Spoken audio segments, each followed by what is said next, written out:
You know? We need to say something for the DVD commentary, you know what I mean?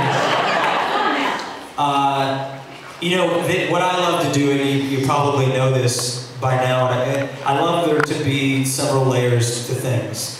Because I know that there are people out there like me who aren't such passive participants in the experience. I know that there are people who look a little deeper. So sometimes I'll leave little things. And you know, that should be a message that you take and make up for yourself.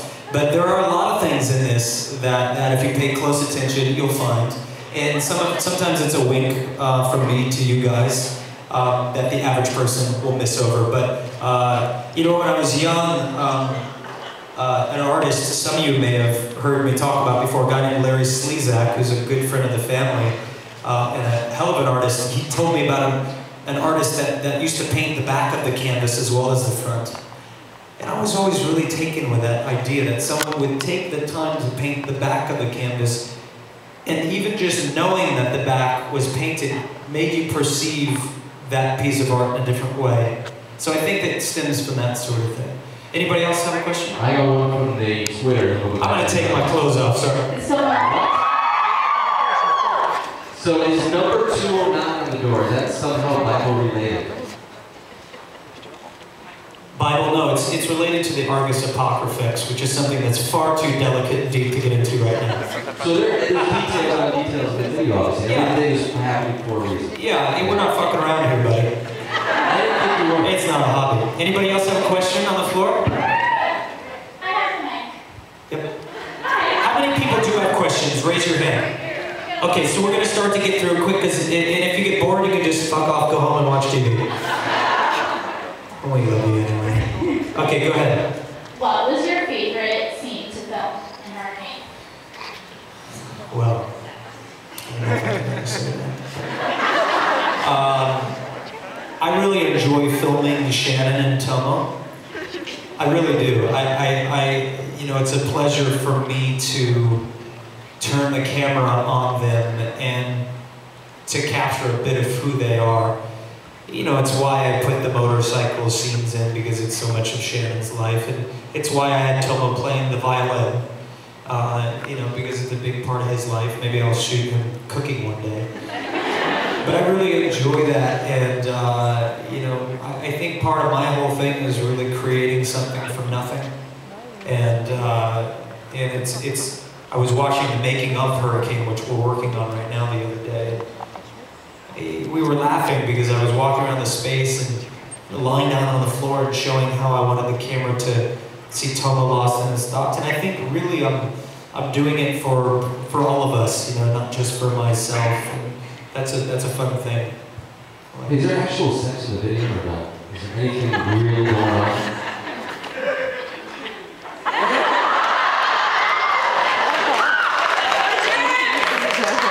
I don't know how many state laws may be broken if I said yes, or federal laws as well. And it looked like the twins, the porcelain. I'm going to take the fifth on all of these. You are? Yeah, I think it's best. Okay. But it is, you know, let me just say that,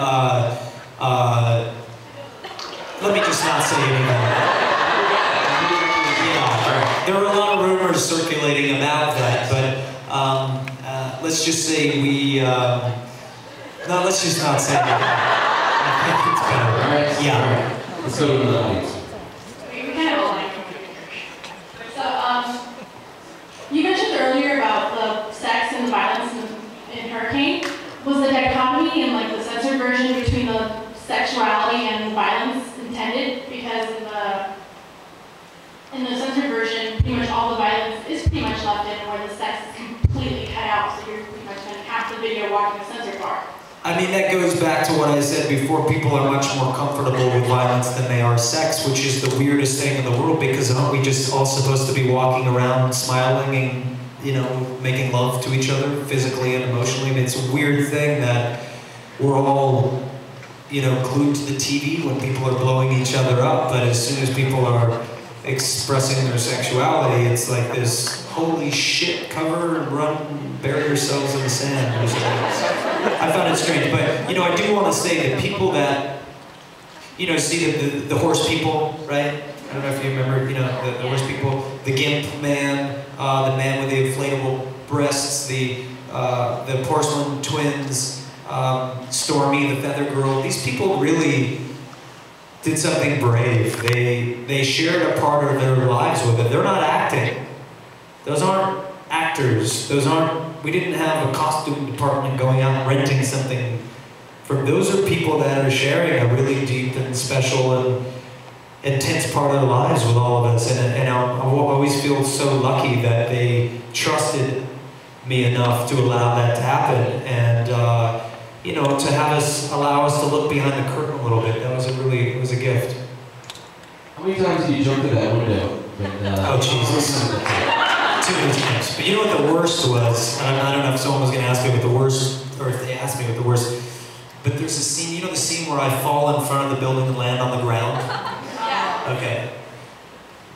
Well, this was the never-ending short film that we shot 3 days in New York, and that was supposed to be, and of course, they shot about maybe 14 days, in different cities all over the world. So I actually shot that in Indianapolis. And it's a funny story because there was a building, we played a show in Indianapolis, and some people online, if you're listening or you hear this later, you'll know what I'm talking about. But in 2006, or in 2005, we played in Indianapolis, and I found this building. I said, oh my God, this place is beautiful. I love architecture, I love looking at buildings. And, I said, this is incredible, I gotta shoot The Kill here. You remember The Kill? And we weren't able to do it. We did it in Canada, and did it in Toronto, but there I was, 5 years later, and I walked by that same building, and I was like, holy shit, this is the building I was in love with. So I said, this is perfect, I've got to shoot this scene that I was missing, that I didn't get to. I've got to shoot that tonight. But of course, we had one camera, much like we have two here, but Daniel was over here. It was me and Daniel. And we set up the camera. We went to the YMCA and got one of those gym mats. And we got a big, tall ladder. And I proceeded to jump off of this thing, obviously not as high as you saw. But I jumped off again and again and again. And I've had this aching back for like 2 years. And I must have done it 50 times. And in the final cut, guess how many times I used? 0. I used the 0. I used the fucking shot of me already on the floor, with a CG shot of me flying through the fucking air, and then I busted my ass for hours. I mean, we shot until the sun came up. It was freezing fucking cold, and I got my shirt off. Oh my God. And you had to go to the wall to get a mat, so that was awesome. And the mat, I mean, it was ridiculous, but you live and you learn. I would like to say, oh, it sure was fun, but it sucked. Who else has got a question? Hi.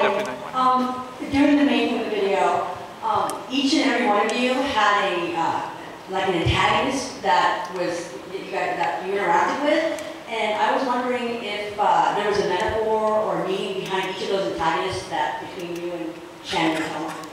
It's a good question. I mean, each of us has our own storyline. We each have our fetishes and our fears, and we do confront these challenges and ultimately overcome them. And that was really important to kind of follow that through for each storyline. It's certainly been true in our lives. That process holds a great amount of self-discovery and reward. And I don't know if anybody out there is facing challenging moments in their own lives or fighting for their dreams to come true. I have a feeling it's probably quite a few of you. But it's something we feel often in life that, that we can't make it. We can't win. We can't, we're not able to make our dreams come true. And, in the simplest of explanations, it boils down to just that, fighting through challenges and ultimately winning and having the reward. And that's the result of that.